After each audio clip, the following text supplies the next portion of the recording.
Hello students, today I will teach you green gram, जो कि BSc third year के का फर्स्ट पेपर का टॉपिक है। ग्रीन ग्राम जिसको हम लोग नॉर्मल लैंग्वेज में मूंग दाल बोलते हैं, इसका बॉटनिकल नेम है बिगना रेडिएटा, जो कि लिनियस द्वारा दिया गया था। इसके अलावा इसका सिनोनिम मीन्स होता है कि उसी का दूसरा नाम, तो दूसरा नाम है फिजियोलस ऑरियस। ये भी आपका जो ग्रीन ग्राम है ये लेग्यूमिनेसी फैमिली को बिलोंग करता है, क्योंकि इसमें भी लेग्यूम ही इसका फ्रूट होता है। और लेग्यूमिनेसी फैमिली का आपको पता ही है कि पल्स फैमिली भी उसको बोला जाता है। अब हम इसका देखते हैं ग्रीन ग्राम का ओरिजिन और डिस्ट्रीब्यूशन। तो जो इसका ओरिजिन है यानी नेटिव प्लेस है वो इंडिया ही है। जो मूंग दाल है ये काफी पुराने समय से इंडिया में कल्टीवेटेड की जाती है, बट उसके अलावा भी जो साउथ वेस्ट एशिया है, अफ्रीका है, उसके अलावा वेस्ट इंडीज है, इन सभी जगहों पर आपका मूंग दाल का कल्टीवेशन किया जाता है। कल्टीवेशन मीन्स की ग्रो की जाती है, खेती की जाती है। अब इंडिया में अगर देखा जाए तो इंडिया में मेनली मूंग दाल उत्तर प्रदेश और उसके अलावा आपके महाराष्ट्र, सबसे ज्यादा उत्तर प्रदेश, महाराष्ट्र, गुजरात, तमिलनाडु और आपके इसके अलावा आंध्र प्रदेश और बिहार आदि जगहों पर भी ग्रो कराई जाती है। लगभग 2.4 मिलियन टन इसका प्रोडक्शन होता है पूरा एनुअल अगर देखा जाए, लगभग ये इससे ज्यादा भी हो सकता है। और पल्स फैमिली पहले भी मैंने बताया है कि सबसे ज्यादा प्रोड्यूसर, जो लार्जेस्ट प्रोड्यूसिंग कंट्री है वो इंडिया ही है। अब इसका बॉटनिकल डिस्क्रिप्शन देखा जाए तो वो कुछ इस तरह से है कि ये जो आपका मूंग दाल है ये किस तरह का हर्बेसियस एनुअल प्लांट है। एनुअल मीन्स वार्षिक, मतलब एक साल में उसकी पूरी लाइफ कंप्लीट होती है। इसके अलावा इसकी लीव्स जो हैं वो ट्राइफोलिएट होती हैं और इसमें जो फ्लावर है वो पर्पलिश येलो कलर का फ्लावर होता है। कैसा होता है? पर्पलिश येलो कलर का फ्लावर होता है। इसके अलावा ये क्लस्टर फॉर्म में, मीन्स जैसे जब समूह में जो चीज पाई जाती गुच्छे में, तो उसको क्लस्टर फॉर्म कहा जाता है। और ये तो हो गई इसके फ्लावर की। और जो इसमें फ्रूट बनता है वो लेग्यूम फॉर्म में है, जिसको पॉड्स भी कहते हैं। पॉड्स मीन्स फली। और उसमें करीब मेन पॉइंट छूट गया कि प्लांट की हाइट कितनी होती है, तो 45 to 120 centimetre, 45 to 120 centimetre plant की हाइट होती है। अब हम बात कर रहे थे उसकी फली की, मीन्स जो उसमें लेग्यूम होती है तो वो किस टाइप की होती है। तो लेग्यूम जो होती हैं जब परिपक्व अवस्था में होती हैं तो ग्रे से ब्राउन से कलर की, ग्रेस ब्राउन कलर की हो जाती हैं, हल्की मतलब ग्रे और भूरी सी, और उनकी लंबाई 5 से 10 सेंटीमीटर होती है, इनकी फलियों की लंबाई। और उनमें लगभग 10 से 15 स्मॉल सीड्स पाए जाते हैं एक फली में। अब इसके बाद अगर इसका कल्टीवेशन देखा जाए कि ग्रीन ग्राम का कल्टीवेशन किस टाइप का है, तो ये लगभग क्या कहते हैं आपका हर तरह के एटमॉस्फेयर में ग्रो कर जाती है, इसलिए ये पूरी इंडिया में ग्रो की जाती है, कल्टीवेटेड की जाती है। किस रूप में? खरीफ क्रॉप के रूप में। लेकिन क्या है कि कुछ जगह ऐसी हैं जहां पर विंटर में भी ये ग्रो की जाती है, किस फॉर्म में? रबी क्रॉप के फॉर्म में। ठीक है, और इसकी कुछ वैरायटीज जो है वो ग्रो होती हैं आपकी रबी क्रॉप की तरह और कुछ खरीफ क्रॉप की तरह। तो इस तरह से कुछ तो लोमी सॉइल में हो जाती हैं ग्रो, और कुछ आपकी जो सॉइल होती है उसका टेक्सचर होता है थोड़ा सा क्लेई टाइप का, तो उसमें ग्रो करती हैं। ठीक, ये मैं कल्टीवेशन में आपको बता रही हूँ। और एनुअल रेनफॉल कितनी होती है?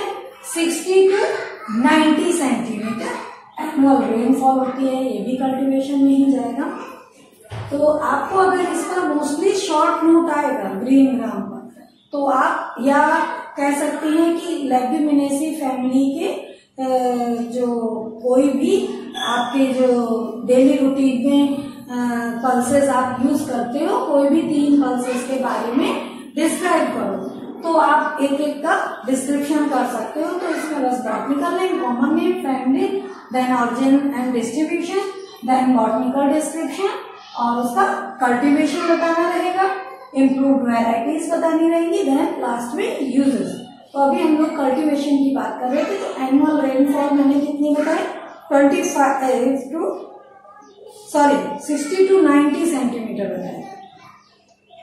ये तो होती है एनुअल रेनफॉल। इसके बाद जो आपका अधिकांश का जो क्रॉप के लिए है वो सुटेबल जो रहती है, क्या कहते हैं कंडीशन, वो होती है वाटर लॉगिंग वाला जो होता है ना, उस तरह का में नहीं होना चाहिए। मतलब जिस जमीन में पानी ऑलवेज जो सॉइल हमेशा पानी को फिल कर रहती है, उसके पार्टिकल्स, सॉइल पार्टिकल्स में पानी इकट्ठा रहता है, इस तरह की नहीं होनी चाहिए। और ये तो पता ही है कि जितनी भी लेग्यूमिनेसी फैमिली है उनकी सभी में रूट में नोड्यूल्स पाई जाती हैं, जिनमें नाइट्रोजन फिक्सेशन का फंक्शन होता है। तो इनको नाइट्रोजन तो प्रॉपर मात्रा में मिल ही जाती है। अब अभी मैंने एनुअल रेनफॉल भी बताया कि कितनी होनी चाहिए, 60 to 90 सेंटीमीटर। अब हम लोग बात करते हैं कि जो प्लांटिंग है, प्लगिंग है, मीन्स जुताई है, और जो वो है उसके लिए सीड्स को कैसे सो किया जाता है, कैसे बोया जाता है। तो इसकी जो बुआई है वो ब्रॉडकास्टिंग मैनर में होती है, मीन्स छिड़काव द्वारा, और मोस्टली ये मिक्स्ड क्रॉप की तरह यूज की जाती है। जैसे कि मिक्स्ड क्रॉप में सपोज करिए मूंग की दाल के साथ सरसों को ग्रो करा दिया, इस तरह से मिक्स्ड क्रॉपिंग की जाती है एक साथ 2, और ये मोस्टली खरीफ क्रॉप में ही ग्रो की जाती है। तो ये तो हो गया कि मैंने बताया कि इसको किसके साथ। इसके अलावा इसका जो बोने का समय होता है वो जून से जुलाई के बीच में होता है, और इस क्रॉप को जब अगर रबी क्रॉप की तरह ग्रो किया जाता है तो अक्टूबर में इसकी बुआई की जाती है। मतलब अगर खरीफ की तरह करोगे तो जून या जुलाई में, और अगर रबी क्रॉप की तरह इसकी सोइंग करनी है तो अक्टूबर में इसकी सोइंग की जाती है। और दूसरी बात ये भी थी कि हाँ, जो इसके लिए मैन्योर मीन्स खाद होती है या फर्टिलाइजर है वो NPK मीन्स उसमें नाइट्रोजन, फास्फोरस और पोटेशियम तीनों ही प्रचुर मात्रा में होना चाहिए। इस तरह का मैन्योर होना चाहिए।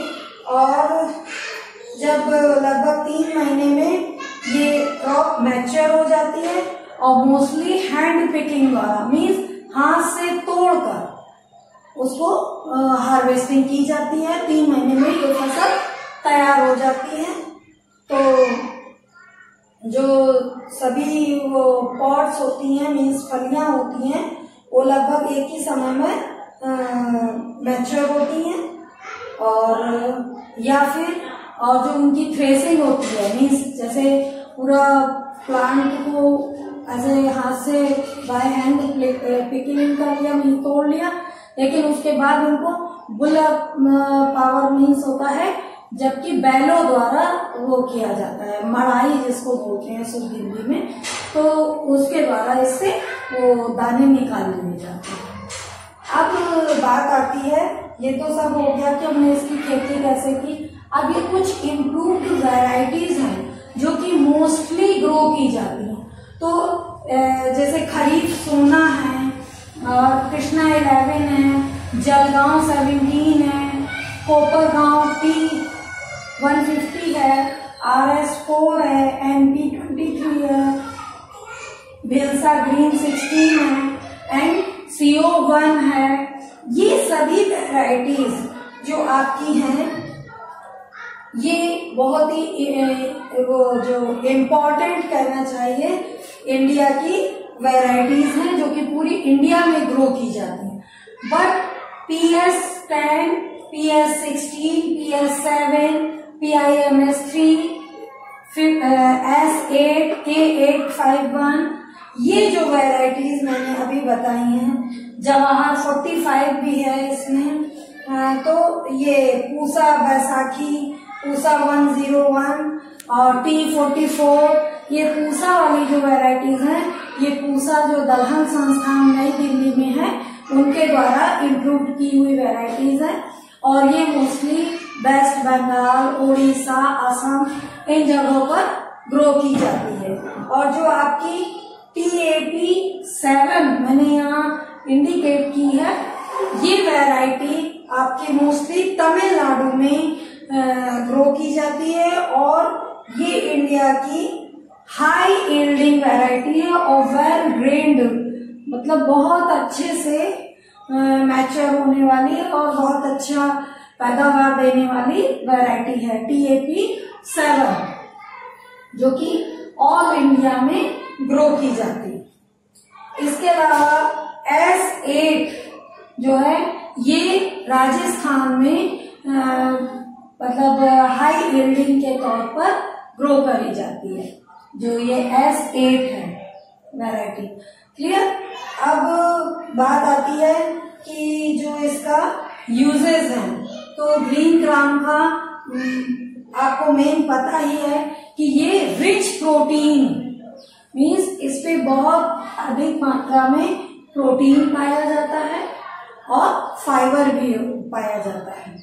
तो इसके कारण ये मतलब हमारे भोजन का मुख्य हिस्सा है। इसके अलावा जो इसकी जो पॉड्स हैं उनको वेजिटेबल के रूप में मीन्स सब्जी के रूप में खाया जाता है, और इसके अलावा इनके जो सीड्स हैं वो दाल की तरह यूज होते हैं। उसके अलावा अंकुरित करके जर्मिनेटेड करके सलाद के रूप में भी लिए जाते हैं।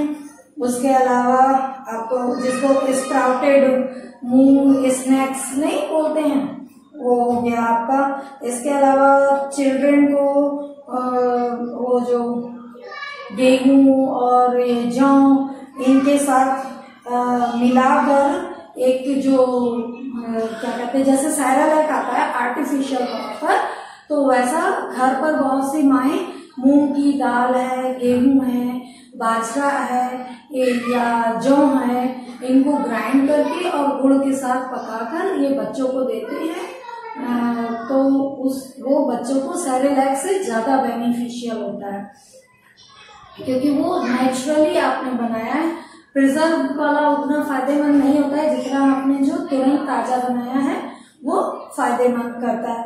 उसके अलावा क्या कहते हैं प्रोटीन सप्लीमेंट के तौर पे तो ये बहुत ज्यादा ही यूज होता है। यहाँ तक कि फॉरेनर कंट्रीज में भी जो साउथ ईस्ट एशियन कंट्रीज हैं वहाँ सभी इन सभी जगहों पर ये प्रोटीन सप्लीमेंट के तौर पर यूज होती है। कौन? ग्रीन ग्राम, जो कि इसका मेन यूज है। इसके अलावा इसको क्या कहते हैं इसके सीड्स का जो जूस निकाला जाता है, डिकॉक्शन जिसको कहते हैं जूस को, उसको क्या कहते हैं, बेरी रोग होता है, उसमें बहुत ही अच्छा बेनिफिशियल इसका यूज होता है। और उसके अलावा जो इसके सीड्स हैं वो पैरालिसिस, रियूमेटिस और आपका उसके अलावा रियूमेटिज्म हो गया, पैरालिसिस हो गया, और हाँ पॉलीन्यूमेटिक डिसीज, इन सभी डिसीजेज में ये मूंग दाल के सीड्स हैं ये बहुत ही ज्यादा यूजफुल है। और इसके अलावा इसमें हाइपोग्लिसरिक प्रॉपर्टी होती है, जिसके कारण ये क्या करते हैं, ये डायबिटिक जो पेशेंट होते हैं उनके लिए भी बहुत ही यूजफुल है। और उसके अलावा इससे जो मतलब ग्रीन चारा है वो भी जानवरों को मिलता है। तो इस तरह से ग्रीन ग्राम भी काफी यूजफुल पल्स है, जो कि इंडिया में और बाकी कंट्रीज में प्रोटीन सप्लीमेंट के तौर पर यूज की जाती है।